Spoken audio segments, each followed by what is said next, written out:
Artistahing nagtitinda ng leche plan at Grahams na tulungan nila Kuya Rab.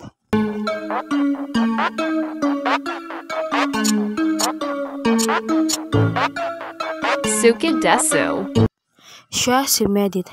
Araw-araw siyang nagtitinda ng leche plan at Grahams sa plaza ng Naga sa sentro. Kaya nung may nakapagsabi kay Kuya Rab tungkol sa kanya, ay dinaanan nila ito nang nandoon sila sa Naga. At nilapitan nga ito ni Kuya Rab at kunwari ay bibili siya ng leche plan dito. Hindi naman nakilala ni Medit si Kuya Rab, kaya tinuloy-tuloy na nito ang pakikipagkwentuhan. Maraming tinanong si Kuya Rab kasama na dito sa kung hanggang anong oras na umuwi si Medit. Minsan daw ay inaabot na ng alas 10 hanggang alas 11 na ng gabi. Kaya naman nagulat si Kuya Rab dahil gabing-gabi na raw iyon. Tinanong din ni Kuya Rab kung nag-aaral pa daw ba ito. At ang sagot naman ni Medit ay nag-stop daw siya sa pag-aaral through financial problem. Isa ng college student si Medit, ngunit huminto ito dahil nga sa financial problem.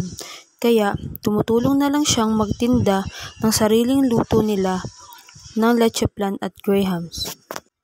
Sa pakikipag-usap ni Kuya Rab dito ay sinubukan niya ito. Kulang ang dalang pera ni Kuya Rab, 50 pesos lang. Pero pumayag pa rin si Medit kahit kulang ang bayad ni Kuya Rab. May tiwala siyang babalik naman si Kuya Rab at tatandaan daw nito ang mukha ni Kuya Rab. Isa pa, habang naghihintay kuno si Kuya Rab ng jeep, ay binigyan pa ni Medit si Kuya Rab ng free taste sa leche plan nito. Kaya naman hangang-hanga si Kuya Rab kay Medit. Sa tagal ng usapan, nagpakilala na si Kuya Rab sa kanya. And to make the story short, tinulungan ni Kuya Rab si Medit. Binigyan niya ito ng 6,000 cash. Nagpasalamat si Medit sa kanya. Malaking tulong daw ang pera na binigay ni Kuya Rab. Kaya naman, ang reaction ko sa episode na ito ay kahit na huminto na si Medit sa kanyang pag-aaral, ay nagpupursige pa din siyang magtinda. Hindi lang para makatulong sa pamilya niya, kundi para na rin makapag-ipon para pangpaaral sa sarili niya. Kaya sa lahat ng mga estudyanteng may pangarap, estudyanteng gusto makapagtapos, ngunit nahinto sa pag-aaral, pero naghahanap pa rin ng paraan para makapag-aral ulit.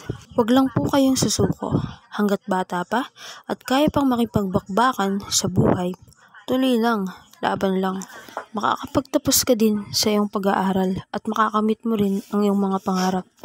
Salamat po sa lahat ng mga nag-subscribe at mga nanood sa aking munting channel. Sana po ay tuloy-tuloy pa rin po kayo sa pag-visit ng channel ko. Please do not forget to like, comment, share at sa mga nadadaan po sa aking channel, huwag niyo po rin pong kalimutang mag-subscribe. Maraming salamat po. See you in my next reaction.